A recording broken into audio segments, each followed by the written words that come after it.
We have an insane episode for our newest episode of our podcast for you guys today, guys. So we sat down with Micheal Gervais. So if you don't know who Micheal is, he is the world's expert on mastery. His podcast, Finding Mastery, is Brett and I's one of our favorites, 100%. And I mean, what a stud. So Brett, what'd you kind of take away from it? Well, I've always been enamored with Dr. Gervais just because I felt like he's the one of the few people in the world who truly understands what mastery actually is. And maybe more importantly, like, he talks about all sides of it that I really like. So, we know that work-life balance is, one of those really difficult ideas. So, to kind of have somebody who's like really diving into this to find out, if you want to be the best in the world at whatever your craft is or whatever it is you're doing, these are the necessary steps. And this is what the people are doing to get there. And I think everyone who's, part of Gestalt and what we're trying to create here, I feel like we're all on this journey, and we're all on this journey together. So, if we can, explain and highlight what that is. I mean, there's the clinical piece, but then there's also that daily dedication to become a great clinician that I think is never really talked about, honestly. So. Absolutely. I think, like, for me, I'm still kind of a little bit shook from the conversation because he challenged us a little bit, which is awesome. I love that feeling of being like, I don't really know what to say and I don't know how to answer this. And so what's so cool about Micheal, though, is he makes you feel special. Even in the little short time we had, he made us both feel special. And I think one of the things he talks about is these little 15-second increments of like locking in. And so we asked him the question about what are the greats do, and he said that they do the 15 seconds where they're just like locked in, and then they keep locking in, and they keep locking in. And so for me, I think it's difficult for us to put that into practice and into our 15-minute patient interactions. And we always talk about being locked in for those 15 minutes, but maybe we have too much of an expectation of being locked in for all 15 minutes. And I don't know. So I'm still kind of trying to think about how that works and what that looks like for me. One more final thought. I would say the other thing that I heard him talk about years ago at the World Golf Summit in San Diego was he talked about stringing moments together toward mastery. And to me, that is exactly what clinical practice is. Good and bad. We all have good patients, bad patients. So, like at the end of the day, like being able to put all those together, and then at some point when, we see our last patient, where do you stack up? That's absolutely. Well, I mean, Brett and I, we're still kind of we're contemplating this, and we're really excited that he sat down with us. And I think you guys are going to get a ton out of this. I know I've listened to it a couple times already, and I'll probably listen to it a couple more times just to try to get it all in. So anyway, enjoy this conversation with Dr. Micheal Gervais.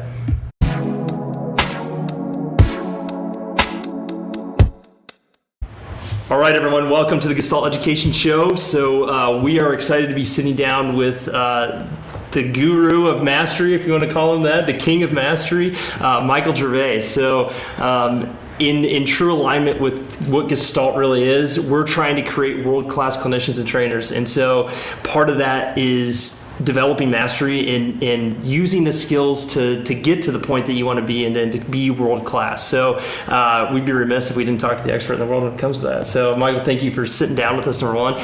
So those that don't know, so Micheal is a high performance psychologist.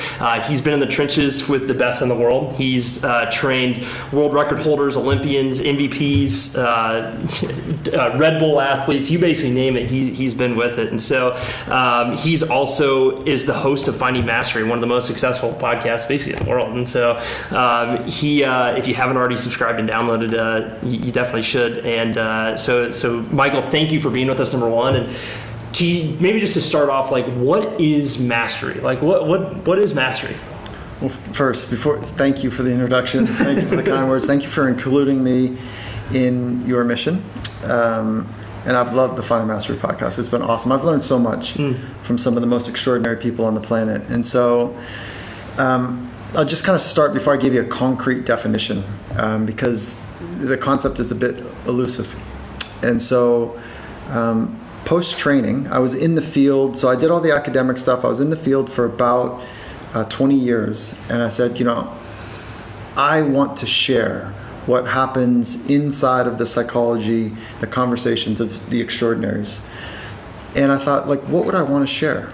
Well, I want to share and understand better how these world-class thinkers and doers organize their inner life.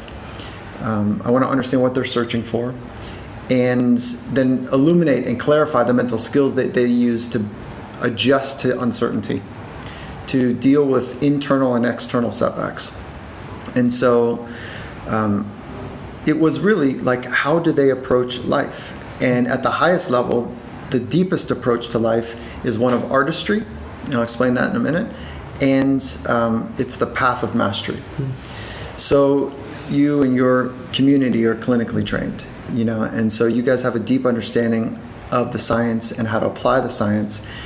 And there's a next level, which are those that have such a command of both craft, body, and mind, that they're able to find an artistic expression in the things that they love the most. So whether that's the craft that you guys are celebrating, or it's something that happens in the living room, or it's in the boardroom, whatever it might be, how do we become true artists in painting the canvas that is fascinating to us? So mastery is really living that path. And I wish I could say, here's the operating definition of mastery, but if you conceptually can just grok with the path of trying to go deeper, to make it more simple so that you can figure out how to artistically express yourself, to express your craft in any environment, under any condition. And early days, what happens for your clinicians, and you guys would recognize probably for yourself, is that you're just kind of struggling to diagnose. You're just trying to struggle to what is happening in front of me? And so the technical chops are not quite there yet. And then at some point you're like, I've seen this frame before. And then you start to get in trouble because you've seen the frame, you've seen the cluster of symptoms, and you get in trouble though because you diagnose before you've actually put your hands on, before you've really felt, digested, made sense of it. And then over time you learn that, okay, I thought I knew something, but I really don't. So mastery is the path of the simple mind, the curious mind, with lots of reference points of how things work and how things don't work. And so it's complicated. Your question is complicated. I saw Michael at the World Golf Summit in San Diego years ago, and I remember I was there. We were doing some other business, and so that was fun though. Huh? I stumbled into your talk, and I didn't know who you were at the time, but I'm telling you, I've heard a lot of people talk. I mean, it was literally the best hour lecture I have literally ever heard of. But you said something that has resonated with me. You said, part of mastery, a component of it, is stringing moments together. Because I feel like in practice, that's kind of what we're doing. So it's one moment building on another moment. Bobby Fischer and others, they've called it like building memory traces. And, people have used different terms. What do you think about that? Like how, because I think some people go through their day, whether it's a doctor, physician, PT, whatever it might be, they're just kind of going through the motion instead of really being present. That way they can actually string these moments together. And you use some big names. You talked about Magellan, Jesus. The people that leave a legacy. So so how do we do that? What's the key to that? Okay. Thank you for remembering that talk. Was amazing. I had fun. Thank you. I had fun that day. That's for sure. So we're talking about stringing moments together. So let's take a moment here and kind of go in order. The first order of business for anyone that wants to live a life of flourishing. And I'm using the word flourishing right now because I used to talk about, as you would recognize, that talk about consistent, sustainable, high performance. And I'm now talking about flourishing, which is more a combination of enjoying the awe of life as well as being able to execute, with high command in an artistic way in any environment like we just talked about. But flourishing, the keyhole to flourishing, the keyhole to high performance, the keyhole to wisdom, and the keyhole to all things that are true and beautiful and good and amazing is the present moment. So we reveal wisdom, we express high performance in the present moment, and we experience all the things that are true, beautiful, and amazing in the present moment. So what are we talking about? It's so pop culture, pop psychology, kind of psychobabble stuff to talk about the present moment. Yeah, and it's a bit nauseating, but this is a concept that is predated even Buddhism. 2,600 years ago. Like the greats over time have talked about the value of being in the present moment. Modern science would drive us this way, say, okay, great, let's not do kind of the mystic kind of pop psych thing. What does it take to live in the present moment? And then so that's where mental psychological skills training enters the conversation. So you might call it deep focus. That's a good kind of holding bin for what we're talking about right now, but the present moment is continually unfolding. So this moment, the three of us have never been in it, and the next moment we don't know what's going to happen. So our job is deep focus to stay on time with the unfolding present moment. That is a capability. It's not something that we're born with. It's something that we need to build. And so it's not an ability, but it's a capability. And the difference between the two is an ability is something that you've built, but a capability is what you can access under duress, under stress. And what happens for most people when there's a little bit of stress on board is that deep focus becomes either too narrow or it becomes scattered. And when we're scattered, we're popping from this, that, and the other. And it's like we're scanning the world to find the dangers. We're entertaining shit that doesn't make sense, really, because our survival brain is kicked in as opposed to this eloquent being able to stay in the present moment and follow it. So when we can stitch present moments together, we get aha moments. We get like, oh, that's how this works. And then if you can get lots of aha moments, we get into that place of wisdom. And so the present moment is the keyhole. So that's how this works. And so my job is to help people live in the present moment more often. Sure. Some people use the term flow, and like, does that exist? How do people get into flow? And on a day, I mean, if we're talking in the athletic world, when you are not in your flow, what do you do to work on the coping strategies to still go out there and still perform when you don't have your best stuff, or your wife's mad at you, or your kids are it's for us it's a little bit different in the athletic world, because we always say, like, if you have an argument with your spouse right before you walk into the treatment room, does it affect your treatment? So how do people like really keep their focus of what you're talking about? Like, what are some of the strategies? It's generating a sense of calm, knowing how to do that, but it's anchored to the big stuff. Like, what is the big thing you're trying to sort out in life? What is your purpose? It's kind of getting down to those big rocks. I wish there was a shortcut, but damn, it goes so far. Like, what is your purpose in life? And if you can answer some of those big problems, you become more of like the pond rather than the puddle. You become more of the ocean rather than the pond or the puddle. And so when you know what your true north is, and you know the values that you want to live by, those are big things to get in the container. When you can get those in the container, then the argument that you just had with the wife or whatever, or loved one, that becomes an opportunity as opposed to a mini crisis. And so figuring that out, going upstream to like, what is my purpose? What are my core values? It's big stuff. So it's getting the big rocks in the container. Yeah.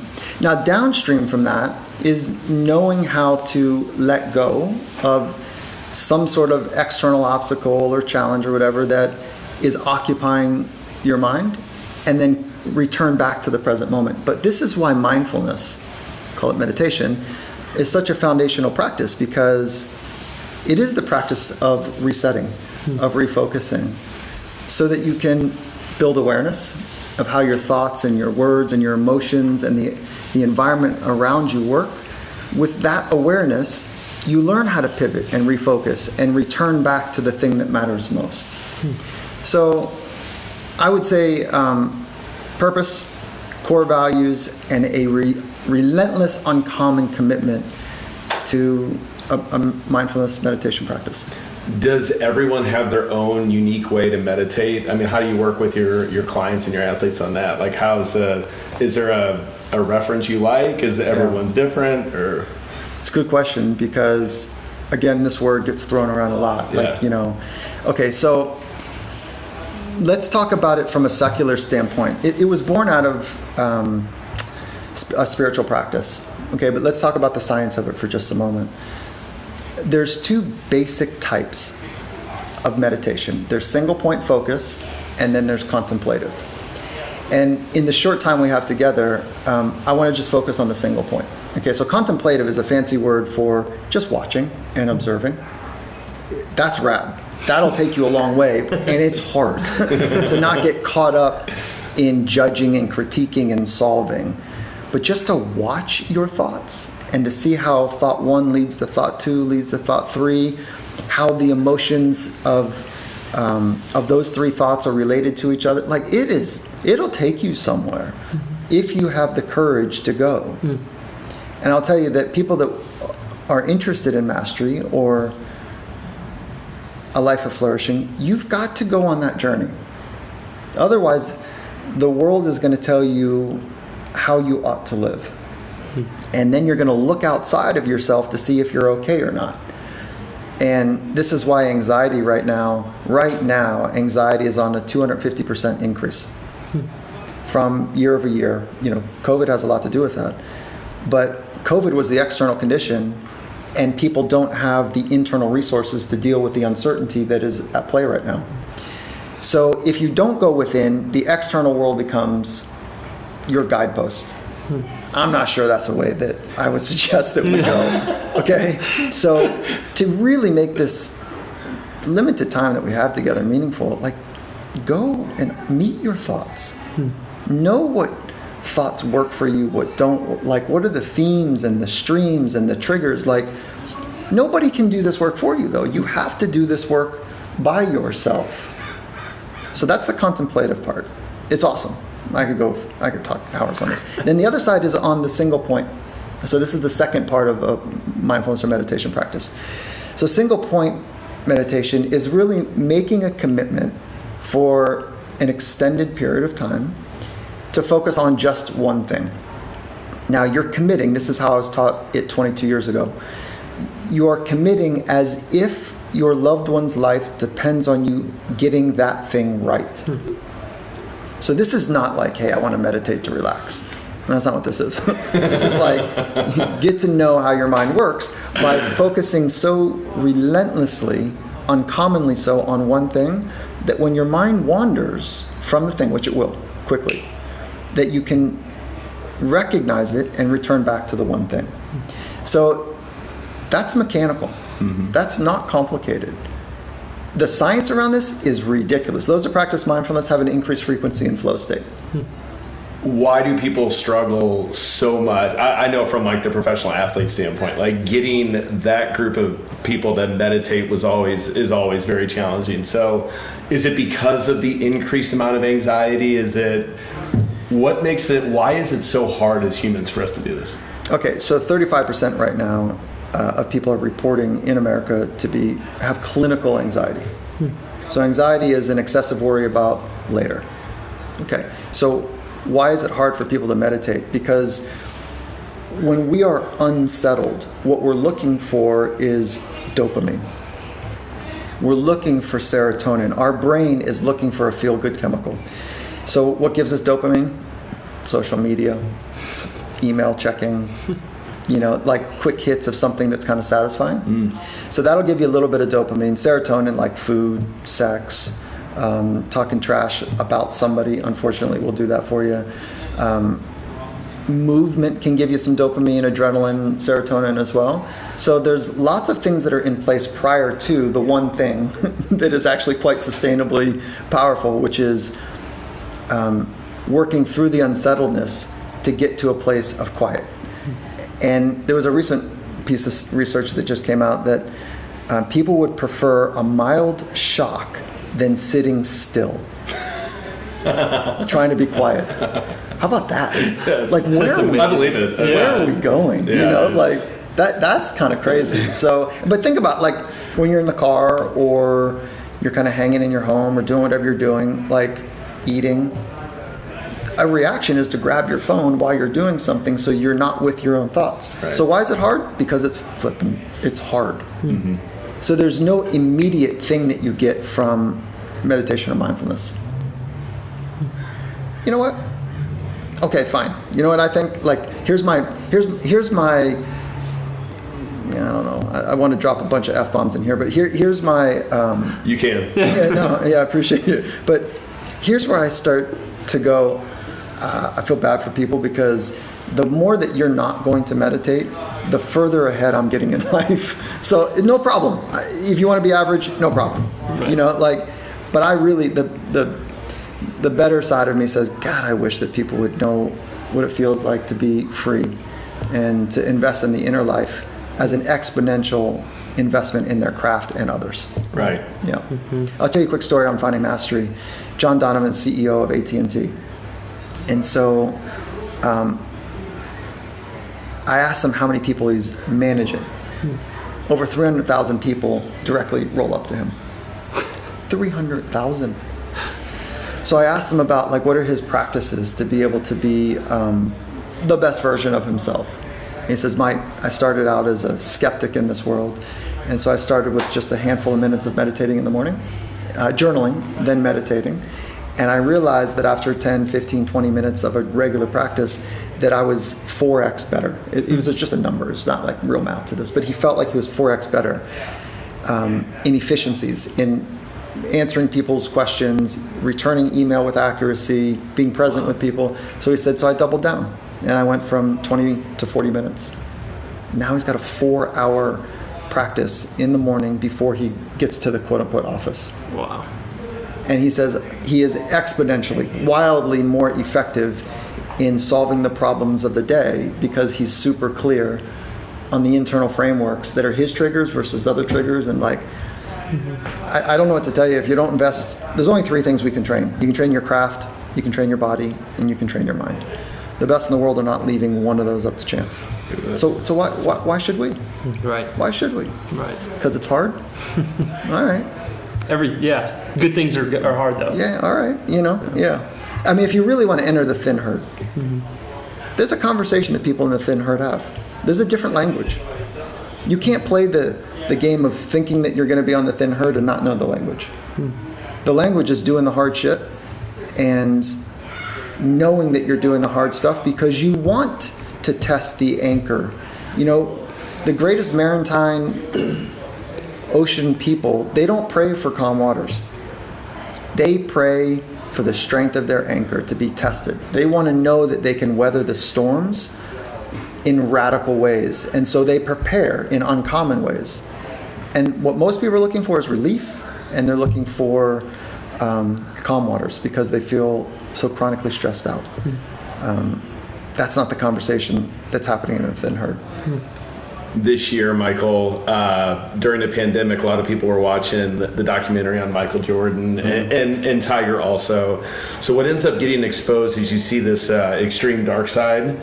So I think the question that a lot of people have is it possible to get to that level, still keep your marriage going, your kids still love you? Can you talk about, and I mean, I know it's cliche, but that work-life balance, but in all the people that you deal with, which is the best people in the world in their crafts, how do the ones that keep it all together, what do they do differently? Because obviously there's got to be a sacrifice. And then I guess the second part of that question would be, how do you keep your wife on board with everything? I mean, because you're, a very, very busy human being. So how do you keep your inner tribe on board with what you got going on? Yeah.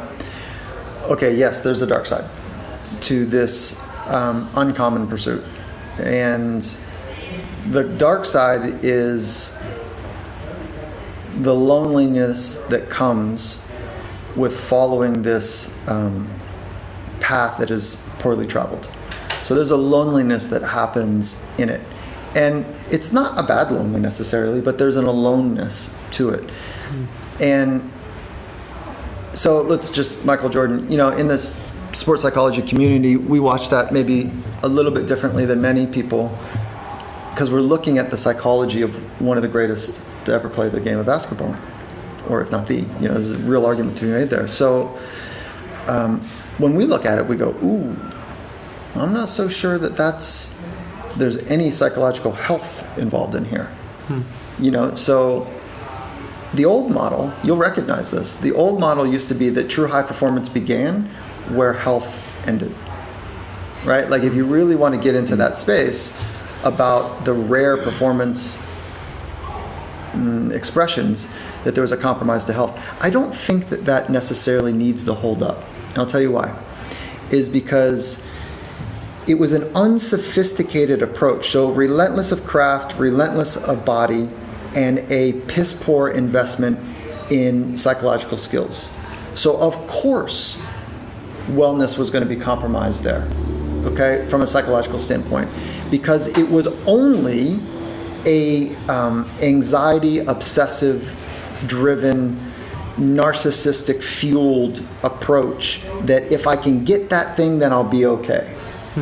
So it's unhealthy from the framework, and there's not any psychological skills to support it. Now here's the good news. So the psychology of excellence has caught up, and we've been able to study the greats, and we've been able to say, okay, what are the psychological skills that they have in place to do well in life and in sport, okay? Or whatever, sport, arts, business, whatever. There are not a separate set of skills for high performance psychology and a separate set of skills for well-being psychology. That's good to hear. Yeah, it's the same stuff. Yeah. So that, yeah. Okay, so what does that mean? We don't need to have that radical compromise, and we can still make a fundamental commitment to explore our very best in an uncommon way.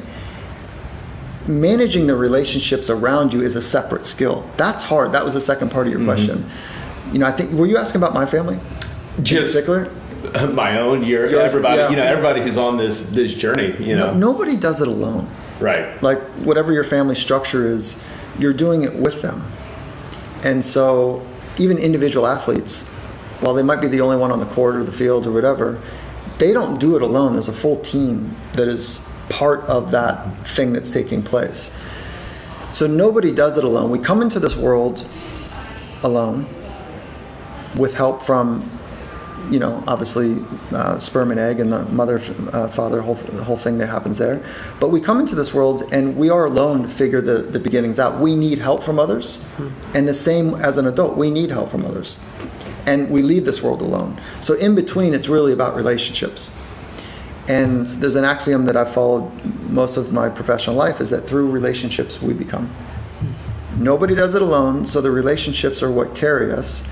And I'm no longer interested in the relationships that serve me, but how I can serve those who have agreed to partner in ways that are uncommon. So I used to think that, like, okay, where's a community that can really help me get to the places I want to go and do the thing. Now it's like, oh shit, like, no, the vision that we collectively created is really exciting. I need them. How can I serve them? Yeah, there you go. Like, so it's, and they need That's me. good And so if we can flip that a little bit, it feels healthy. And I don't know, John Wooden did it really well when he would bring the brightest in sport day one. You know the story, right? Tell it again. So he'd bring the brightest. So the brightest in high school would come to UCLA, to play at basketball for John Wooden, the great. And he would, I had a quick conversation with him. It was like 2 hours. And Oh, wow. I'll tell you just as an aside, like, when you're in the presence of people who really understand something, they're just different. And, he's one of them.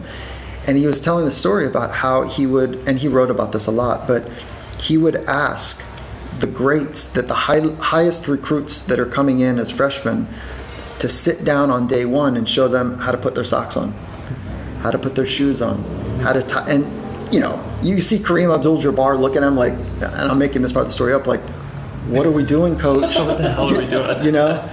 And so he's very simply, he's like, well, if you don't take care of the basics, there's a chance that you run into blisters, and we need each other. So let's start with the basics. Let's invest in the basics and master those, and then we start to ladder. But we need everybody to have good feet, because if you're out, you're an important part of the team, and we can't just have you out for flipping blisters, Right. So that's the kind of stripping down to the basics that I think is. I don't know where we're going with the story, but it seemed fun at the moment. Yeah, perfect. That's perfect. What do you think about, I heard you talk about, in that same talk that you gave, you used the example of Felix Baumgartner. Yeah. And you said that that he is pushing the limits of what's possible physically. And I think in sports too, I mean, you always have like a scoreboard on the side of it. You kind of know where you're at. Like Michael Jordan knows how many championships he won. So for those of us who don't have such a tangible goal, maybe, like how do we keep on a daily basis, keep that motivation going, you know, when you just don't have that, you know, objective thing to look for? It's a good question, because it's one of the things that sport does really easily is that they say, here's objective measures that in a razor's thin margin based outcome, you know, did the thing happen or did it not happen? And if it happens, there's ridiculous rewards that can take place, you know, and if it doesn't happen, the owner's flying home on their yacht or flying home on their big engine, you know, cargo, and then we're back rowing. Right. You know, so like, you know, but okay, how do we do it outside of sport? I think the mistake is to look at the extraordinaries, the ones who are on the podium, the ones who are celebrated for being the best, and go, oh, they're born with a natural talent. Yeah, they've worked hard, but they had a leg up. And yeah, I see that they're better than others, good for them. Really, when you pull back the curtain, what they've done is they've tried to, for the most part, not always, but they've tried to maximize today to be their best. Because they don't actually know what other countries are doing. They don't get to know that until they compete with them to see what the talent looks like. And you know, it's a small community, so you have a sense of what somebody's running or jumping or whatever. Like you have a sense, but when you pull back the curtain, it's like the way that they've fundamentally, it's a key question, organized their life is to be their very best today. Not the best, but their very best. That's all they can do. But we are caught up in trying to be the best rather than our best. So I'd reset the conversation and I'd say, getting an idea in your mind about today, what your best looks and feels like. I go thin slice on that. I wouldn't think about, in this exercise, what if I stacked a bunch of those days together, where would it lead? I would do that next, very quickly. But what does a epic day for me look like? And this is not a conversation about the external world goes just right. You know, maybe you get in a fender bender or, you know, whatever. But that's not what I'm talking about. I'm talking, whatever's going to happen, what is your best way of living? Now, underneath that, you need some psychological capabilities. You need to know how to be present. You need to pivot and adjust and be agile. Well, how do you do that? Well, you need to understand how confidence works. You need to understand how being calm works. Those are trainable skills. You need to understand deep focus, which we talked about before. That's a trainable skill. So there's capabilities underneath the way that you want to live. This is not hard.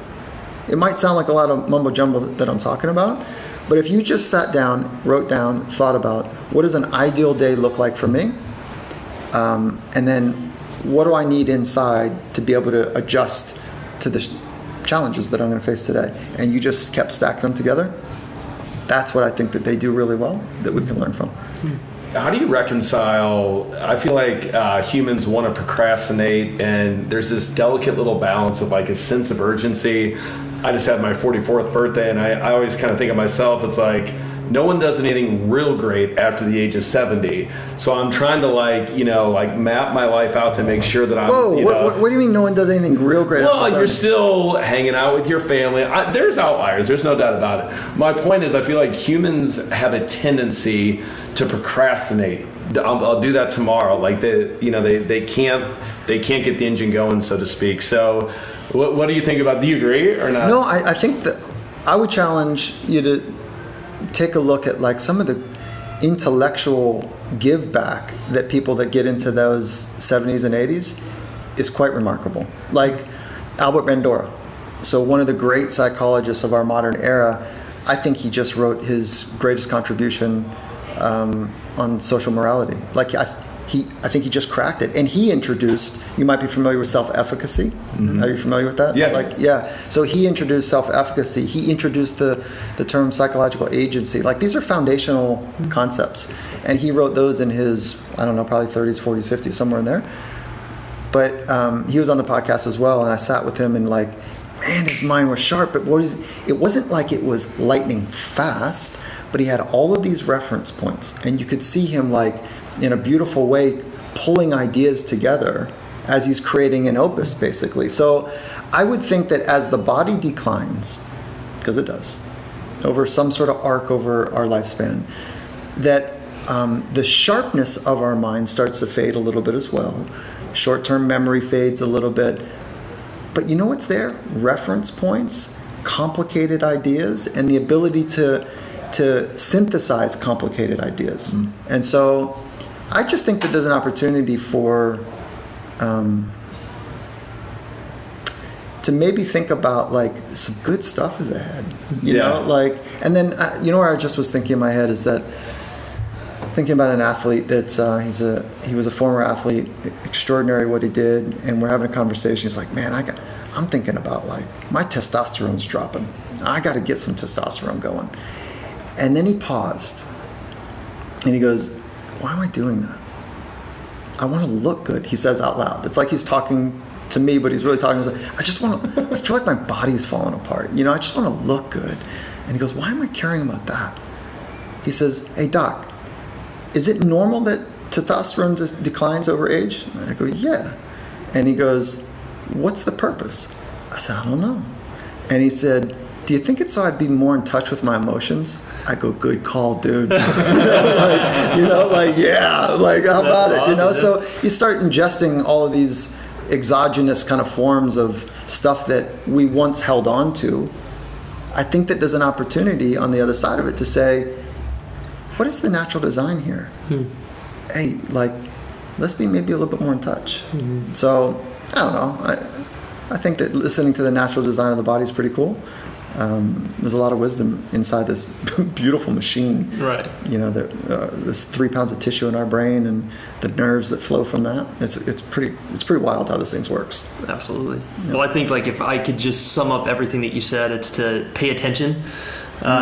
Take some time for yourself to pay attention, because the time that you take now is going to pay dividends later. I would say pay attention with some curiosity. Curiosity. You know, I just add the beginner's mind approach to things is really cool. And it can feel really overwhelming of how much I think your community probably want to learn. And so paying attention is like a thin slice right now, make a micro decision right now to be, for the next 15 seconds, locked in. And then when your mind wanders, no problems, lock in again. And when it wanders again, that's like a living meditation. And so if you get better at it, you'll end up stringing moments together. And then so you've got a wider keyhole to high performance to access your craft and the things that you, whether it's words or with your hands or whatever you want to do to access it. So you widen the keyhole when you spend more time in the present moment. And when you do that, you eventually get to some that's how this works. And when you get to many of those, you get to like this really cool wisdom, which is like, oh, I just made it simple. I think when people get to that place, they want to share it. Yeah. And so, yeah, man, the present moment. Absolutely. What an insightful conversation. Holy smokes. And I think something that I struggle with too, which you kind of cleared up for me a little bit, is, so I'm a little bit younger than Brett. We'll just say a little bit. But, I'm 3 years into my clinical practice. Brett's 17 years in. And so trying to push the limits of how fast I can catch up to him as he's exceeding stuff like that. No, I want to go back. Like, it's not trying to be better than him or catch up to him.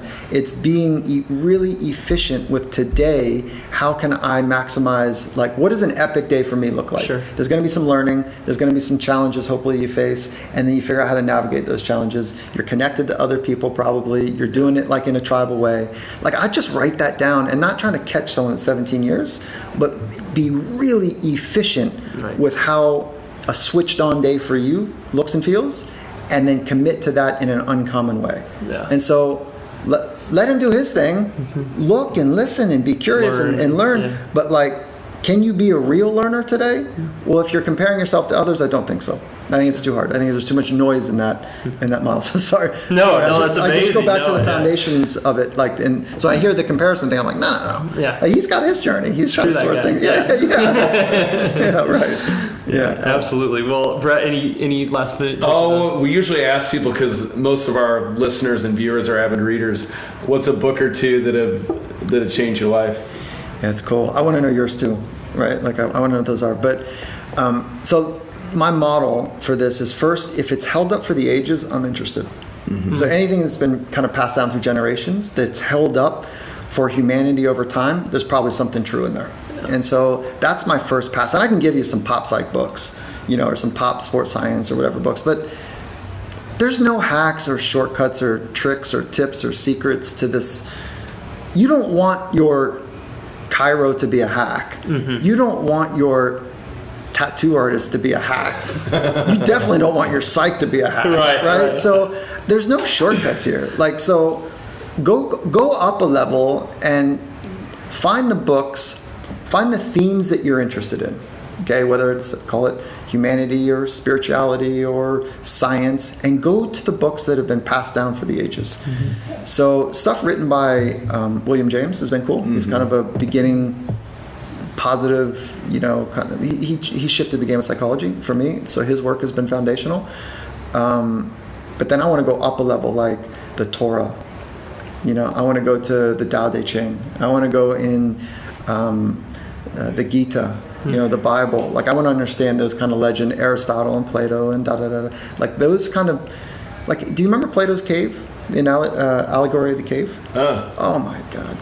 That would be a go-to to go read. Yeah. It's brilliant. Yeah. Like, those kind of stuff of the ages, that's the first pass. The second, like, if I want to go way downstream, is Man's Search for Meaning. I was going to say that. Yeah, it's like, that's part of the name Gestalt. Victor was a Gestalt. Yeah, and so he's dope. I mean, but I'd say the first half of that book. The second half is, I think, really for psychologists. The first half, I think, is a game changer. Mm-hmm. 100% agree. So that's your guys' go-to? That'd be one of them. The one that hit, I think books too, if they hit you at the right time, like if you read it at the right time, it kind of comes to you. Yeah. Mine was Happiness Advantage by Sean Anger. So cool. I felt like I read that like my second trimester in school. It was like a really stressful time. I was kind of struggling with making the right decision and stuff. And so that kind of helped me with those like mini, just looking at things a little bit differently. So that one changed my life. What was the takeaway? It was just find those little things in your day that you want to hold on to, that you want to celebrate, and like those little wins and those happinesses in each kind of moment. So. Yeah, I think celebrating like a wild person is really a rare thing. Yeah. And if you can do it and get free and celebrate like a wild man, in your guys' cases, then get down with that. Yeah. I would flat out, like, be unreasonable in the way that you party, and I'm not talking about drugs and drinking. I'm saying, like, party, like, really, when something funny's happened, fucking laugh. Yeah. When something is like, high five, chest bump, and absolutely. So, what's your go-to? Well, we lost Anders Ericsson. I know you know hit. So I liked his work before he wrote the book Peak. He kind of wrote the Cambridge Handbook of Expertise, which I really like that. He was a true paragon that we lost. Like, he was a deep thinker, and so that's cool for you to reference him for sure. Yeah.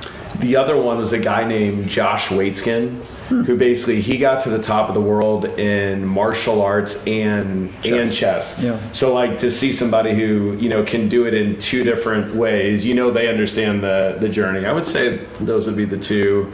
Hey, go check out Da Vinci. Go check out him and Isaac Newton. So Da Vinci, like, I mean, dude, talk about like being a polymath. Go check it. Like, so those are the ones that get me. Right. Nothing against Josh or whatever. Yeah. Like, fine arts, and like when they can do it across like war machines, come on. In like all the way to like fine arts. Like, oh my God. Yeah. So what is it like? And Da Vinci was probably gay. It's not clear. And why do I bring that up? Because in his time, it was by death. And he's like, you know what? I'm so flipping good, and I'm on my own path here. Like, hey, like I'm gonna risk it all to be true. Yeah. Right. Wow. Yeah. That's amazing. I think most people really have a hard time being true. And so that's where I go to like the ones that stand up over time. There's something pure about what they've done. Yeah, cool. That's awesome. I love it. Well, we thank you for your time. We thank you for enlightening us and our audience and what mastery is. I mean, that is we don't really have a hidden agenda at Gestalt Education. We're trying to build the world-class clinicians and trainers, and so we want to build a platform and give them an area to express themselves and to learn the information and then do it. And so you added a huge piece of that puzzle today. So that was awesome. So now you have a new book coming out? Yeah, thank you. My first book was an Audible original. It's called Compete to Create. And the idea is like you got to work your ass off to create a living masterpiece. So compete to create. And we did it Audible so that you could absorb the stories like in an intimate way in your ears. And so that was I wrote it with Coach Pete Carroll of the Seattle Seahawks. And so that was great. And it was born out of a online course that we built. And we just launched that online course to be available for the wider public right now. It was kind of behind the paywall in big business. And so now you can we basically pull back the curtain and say, hey, if you want to train your mind, we're going to show you exactly how we've gone after it, working with world-class athletes over the, a handful of years. So where can they find that course? Yes, you can go to, if you did a search for Compete to Create, you'd find both the audiobook and the course. But the best place to go really for all of it is findingmastery.net. And so you can find the course, you can find the audiobook. And then I'm just in the beginnings of writing a new book it'll be out sometime next year.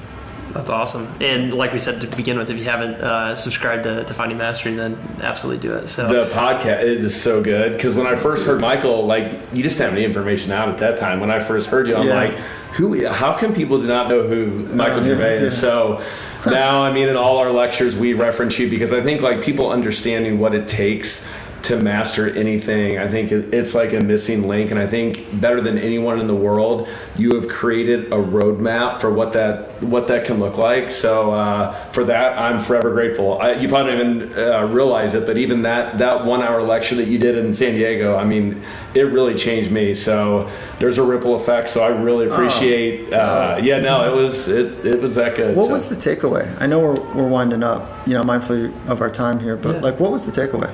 I don't know if it was the way that you presented it. I just think psychology and sports psychology can be dry. Yeah. So I think it just overextended my expectation. I would say more than anything, the part about when you referenced Jesus, Dalai Lama, and then you went on to say what gets you going is basically understanding in their world what it's taken. I think that really resonated. And then because I really feel for me or us in practice, it is literally stringing moments together. It's pattern recognition. It's being able to, I've seen this 10 times, but not falling into rote patterns. Yeah, that's right. Yeah, that's right. Yeah. I think that when I go back to that conference is that I was talking a lot about making fundamental decisions. We didn't talk about that today, but what are your fundamental, unwavering decisions that you're going to make in your life? And so if you strip it down, that was a big deal to me at that point. What are the primary first principles in your life? That's one. First principles. Okay, what are they? The second are what are the fundamental commitments you're going to make in your life? And if you really want to get good at your craft, you have to pass through that gate. First principles, what are they? And fundamental decisions. And for you, it's not trying to be better than others, but a first principle would be figure out for me how to be my best. And over time, some really cool stuff takes place. I don't know. So first primary fundamental decisions, I think it's really cool. That's awesome. Awesome. Well, guys, check it out. What a cool, I'm all hyped up. So one thing we didn't do, Brett, is we always try to highlight, at least if we're drinking wine, we'll highlight the wine, but we found this crazy good coffee shop here in Hermosa Beach called Lucky 7 Coffee, and we've gone there twice today already, actually, so it's so damn good. So anyway, so we had a Kenyan in the morning, and then we had an Ethiopian this afternoon, so just amazing coffee. And so with that, Michael. You guys like tea?